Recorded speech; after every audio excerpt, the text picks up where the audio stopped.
নমস্কার বন্ধুরা, আমি টুম্পা।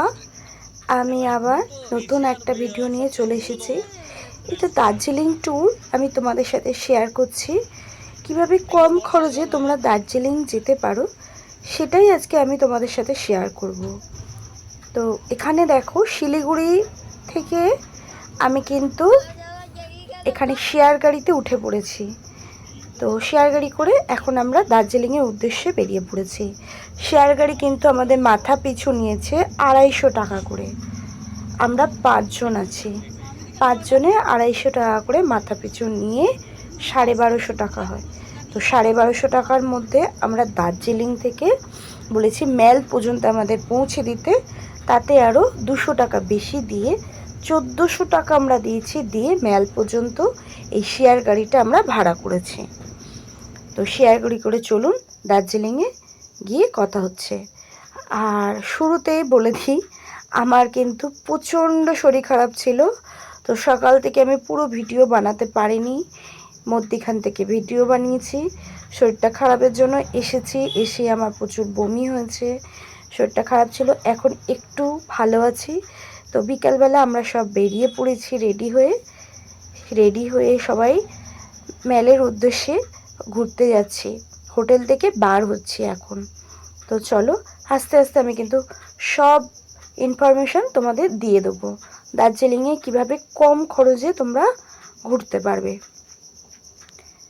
আর এই যে আমি আমার দেখেন হোটেলের ব্যালকনিতে দাঁড়িয়ে তোমাদের সাথে এখন দাঁড়িয়ে কথা বলছি। আর এত ঠান্ডা না, আমরা গেছি ফেব্রুয়ারির 22 তারিখে। এখন দেখো বিকালবেলা, আমি সকালে পৌঁছে গেছি, বিকালবেলা আমরা সবাই রেডি হয়ে দার্জিলিংয়ের উদ্দেশ্যে বেরিয়ে পড়েছি ঘুরতে। সরি, দার্জিলিং না, মেল। আমরা দেখো মেলের কাছে হোটেল নিয়েছি, নরলিং। হোটেলের নাম হলো নরলিং। আর এই যে হোটেলের নিচেই আছে বিরিয়ানির দোকান, খাবারের দোকান। আর এই খাবারের দোকানটায় তোমরা একটা জিনিস পেয়ে যাবে, তোমরা যদি রান্না করতে দিতে চাও তাহলে এই নরলিং হোটেলের নিচেই খাবার তৈরি করতে দিতে পারবে এই দাদার কাছে। এই দাদার বাড়ি আমাদের কলকাতায়, নর্থে থাকেন দাদা, হৃদয়পুরে। তো এই দাদার সাথে অনেক কথা হয়েছে, দাদা বলে দিয়েছে যদি আমার এখানে হোটেলে খাবার তৈরি করতে দিতে চাও তাহলে আগে ভাগে বলে দিতে হবে। আর এখন বাজে কিন্তু বিকাল 4টের সময়, বিকালে কুয়াশা। আর মানে রোদ্দুর চলে যাওয়া মাত্রই যে এতই যে ঠান্ডা, সেটা আমি দার্জিলিংয়ে গিয়ে বুঝলাম। প্রচণ্ড ঠান্ডা, মানে সে ঠান্ডা মানে আমি নিতেই পাচ্ছি না। আমার প্রচণ্ড শরীর খারাপ হয়েছিল প্রথম দিন, মাথার যন্ত্রণা, শরীর খারাপ, সব কিছু। তো এখানে দেখো হরর হাউস, এখানে মেলে যেখানে আছে ডক্টর জাকির হোসেন রোড। এই ডক্টর জাকির হোসেন রোডের মেল থেকে জাস্ট 2 মিনিট উপরেই আমি কিন্তু উপরটাতেই আছি, ডক্টর জাকির হোসেন রোডে। এই যে দু সাইডে দেখেন ঘোড়া আস্তাবল আছে এখানে, এই রোডে ডক্টর জাকির হোসেন রোডে ঘোড়া আস্তাবলের সামনে দিয়ে যাচ্ছি। এখানে ভুট্টা নিয়ে সব ওখানকার মহিলারা বসে আছেন। আমি পাশ দিয়ে যাচ্ছি মেলের উদ্দেশ্যে। বিকালবেলা পুরো ওখানে মেলা বসে যায়। এখন এই আশপাশের দোকানগুলো দেখেন, এখানে কিন্তু মেলের এই আশপাশের দোকানে কিন্তু জামা কাপড়, সোয়েটার, যে কোনো জিনিসেরই কিন্তু একটু দামটা বেশি। আপনারা যদি এখান থেকে কেনাকাটা করতে চান কিনতে পারেন, কোনো অসুবিধা নেই। তবে নিচের দিকে নেমে গেলে, আমার মনে হয় মেল থেকে নিচে নেমে গেলে একটু দামটা কম পাবেন। এই যে ঘোড়া আস্তাবল দেখে নেন, এই ঘোড়া আস্তাবল থেকে জাস্ট 2 থেকে 3 মিনিট আমার হোটেল। এই যে ভুট্টা সব নিয়ে বসে আছে এখানকার মহিলারা। ভুট্টাগুলো কিন্তু প্রচুর দাম, আমি খেয়েছি 50 টাকা করে পিস। এখানে এক একটা ভুট্টার দাম 50 টাকা করে পিস। তো এখন এই যে মেলের একদম চলে এসেছি। তবে আমার মনে হয়, আমি আগে তো কখনো দার্জিলিং যাইনি, ভিডিওতে দেখেছি। তবে আগে দার্জিলিংয়ের ভিডিওতে আমি যেরকম দার্জিলিং দেখেছি, আর আমি নিজের স্বচক্ষে যেরকম দার্জিলিং দেখলাম মেল, আমার মনে হয় না আমি সেরকম দেখতে পেলাম। আগে হয়তো মানুষজন কম যেত, এখন মানুষজন প্রচুর পরিমাণে যায়। আর এখানকার কুকুরগুলো তো একদম যা শুনেছি তাই, খুব খুব সুন্দর। আর ওদের গায়ে বড় বড় লোম, আর এক একটা কুকুর কি মোটা মোটা, মানে ভালো স্বাস্থ্যবান, শরীর স্বাস্থ্যবান। এই যে দেখেন দার্জিলিং মেল ট্যুরিজম, এখানে এই পুলিশ কোয়ার্টার এখানেই আছে। তো এইখানেই আমরা আজকে বিকালবেলা বসে চা খাবো। দার্জিলিংয়ে এসেছি, আর দার্জিলিংয়ের চা না খেয়ে থাকা যায়? তো এখন 1 কাপ করে চা খাই, তারপরে আমরা আশপাশটা ঘুরবো। প্রচণ্ড ঠান্ডা। আমি ঠান্ডা তো মানে আমাদের এত অভ্যস্ত না, আমরা এতটা ঠান্ডা, আমার শরীর তো আমি কখনো এত ঠান্ডা দেখিনি, আমি মানে নিতে পারি না। তো এতটা ঠান্ডায় আমার একটু শরীরটা খারাপ হয়ে গেছিলো, এখনও অলরেডি আছে। প্রথম দিনটা শরীরটা খারাপ, হয়তো আজকের দিনটা রেস্ট করলে হয়তো ওটা ঠিক হবে, কিন্তু পরে হয়তো ঠিক হয়ে যেতে পারে। এখন আপাতত একটু ঘুরতে বেরিয়েছি। এখন আমরা চা খেতে বসে গেছি সবাই, চা খেয়ে চাটা। এনাকে তো চেনেন আপনারা সবাই, দার্জিলিংয়ে যারা গেছেন বা এনার গল্প অনেকেই পড়েছেন, বিখ্যাত কবি ভানুগুপ্ত। তো এনার স্ট্যাচুর নিচে আমি দাঁড়িয়ে আছি, বুঝতেই পারছেন এটা ম্যাল। আর ম্যালে এখানে আমরা আজকে সারাদিন কাটাবো, বিকালটা, সারাদিন না বিকালটা। এখানে পাশেই বলছে একটা মহাকাল মন্দির আছে, তো সেই মহাকাল মন্দিরে আমরা যাব, গিয়ে মহাকাল মন্দিরটা আপনাদের সাথে ঘুরে আমি দেখাবো কীরকম, এ পিছন দিকে। আর এইখানটা দেখেন এই গ্যালারিটা, এখানে কোনো প্রোগ্রাম হয় মেলে, তো প্রোগ্রাম হলে নাকি সবাই এই গ্যালারিতে বসেই প্রোগ্রামগুলো দেখে, বাচ্চারা খেলছে। আর এই ওপরে উঠছি, ওপরে উঠে এখানটা একটা ছবি তোলার জায়গা আছে, তো সেখানে সবাই ছবি তুলছে, আমিও সেখানে গেছি ছবি তুলতে। আর এখানে দেখেন আমার যা আর দেওর, ওরাও ছবি তুলছে ছেলেকে নিয়ে, আর আমি ভিডিও বানাচ্ছি। এখানে জানেন তো ছেলেরা খুব সুন্দর কিন্তু নাচ করছে ওপরে, তো তাদের ভিডিও করতে ওরা বারণ করলো, আমি ভিডিও যার জন্য করলাম না। এই ওপরটাতেই ওরা নাচ করছে, এই যে সাইডে। আর এই জায়গাটা সবাই ছবি তুলছে, আমিও কিন্তু এখানে গিয়ে ছবি তুললাম।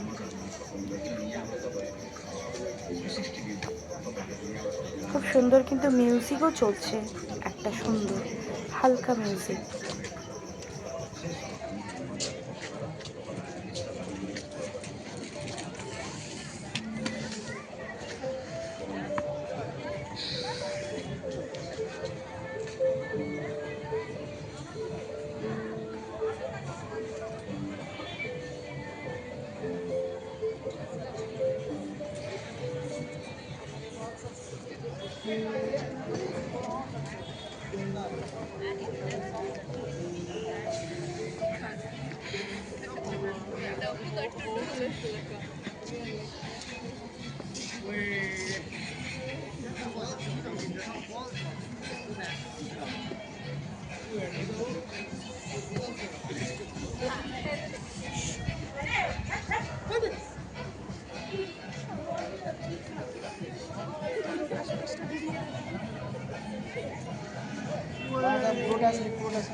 এইবারে চলুন আমরা মহাকাল মন্দিরে ঘুরে আসি। এখান থেকে মহাকাল মন্দির অনেকটা কিন্তু উঁচু। আগেই বলে দিই, যাদের পিঠে ব্যথা, যাদের কোমরে ব্যথা, হাঁটুতে ব্যথা, তাদের ওপরে না যাওয়াই ভালো। তো মহাকাল মন্দিরে যাওয়ার জন্য বাবা মহাকাল আমাদেরকে একটু কষ্ট করে তো যেতেই হবে জানেন। তো সেই রকম আমিও উঠে পড়েছি ধীরে ধীরে। উঠে চলুন যাই ঘুরে আসি বাবার কাছ থেকে।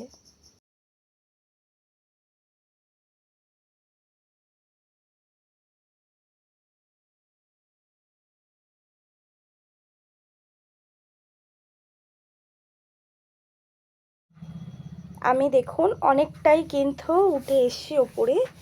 বাবা মহাকালের কাছে যেতে গেলে যেমন কষ্ট করতে হয়, সেইভাবে কষ্ট করেই কিন্তু বাবার কাছে আমি কিন্তু উঠছি। আমি বাবার দর্শন করব বলে। আর দেখুন পাহাড়টা কিন্তু প্রচুর খাড়াই। এখানে প্রত্যেকটা রাস্তা পাহাড় কেটে বলে তাই খাড়াই রাস্তা। পাশ দিয়ে ছেলেটা যাচ্ছে দেখুন কত স্পিডে। আমরা তত স্পিডে যেতে পারবো না। তার উপরে দুটো করে সোয়েটার পরে আছি, আরও শরীর ভারী হয়ে গেছে। বুঝতেই পারছেন হাঁটতে কষ্ট হচ্ছে। আমি তো জিন্স পরি না, তো এই সমস্ত কিছু পরে আরও বেশি, দুটো করে সোয়েটার পরে আরও বেশি মোটা মোটা লাগছে। টুপিও কিন্তু পরেছি দুখানা, বুঝতেই পারছেন কিনা জানি না। আমার উপরে উঠতে প্রচুর কষ্ট হচ্ছে, তবে আমি বলেছি যাব বাবার কাছে, ধীরে ধীরে ঠিকই যাব বাবার ওখানে দর্শন করতে। চলে এসেছি অর্ধেকটা। এখানে একটা বসার জায়গা আছে, রেস্ট করতে পারবেন একটু উঠে এসে। আমার সাথে আর এক মহিলা, উনিও গেছেন আমাদের বেহালা থেকে। উনিও বলছেন উনি আগে এসছেন, উনি তখন সুস্থ ছিলেন। উনি এখন এসছেন যখন উনি একটু অসুস্থ হয়ে পড়েছেন। তো উনিও বলছেন হাঁটতে খুবই কষ্ট হচ্ছে, হাঁপ লেগে যাচ্ছে। উনি আর আমি দুজনে পাশাপাশি বসে পড়ে একটুখানি রেস্ট নিয়ে নিচ্ছি, তারপরে আবার উঠবো। অনেকটা খাড়াই, অনেকটা খাড়াই। আর গাছগুলো দেখছেন সবুজের মাঝখানে আমরা যেন অনেকটা ভালো নিঃশ্বাস নিচ্ছি। প্রকৃতি যে কত সুন্দর তা পাহাড়ে না গেলে কেউ বুঝবে না। তো এখানে গাছগুলো দেখে আমার খুবই ভালো লাগছে, সবুজে পুরো সবুজে ভরা।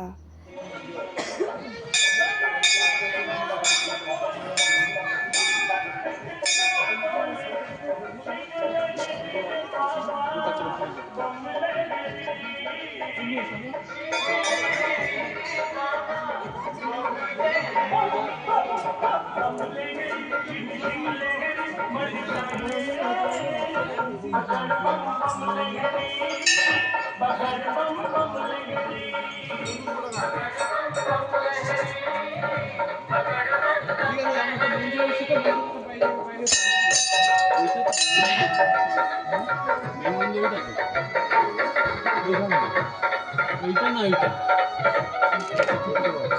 এইটা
আমার এটা করে দাও।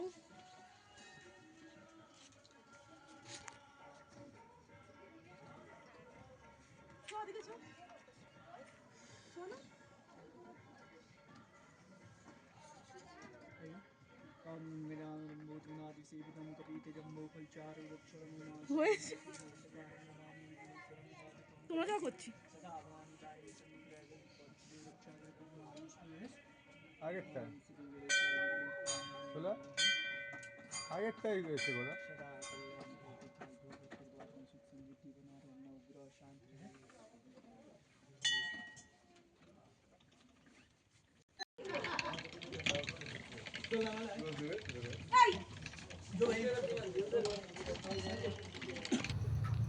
মহাকাল দর্শন হয়ে গেছে।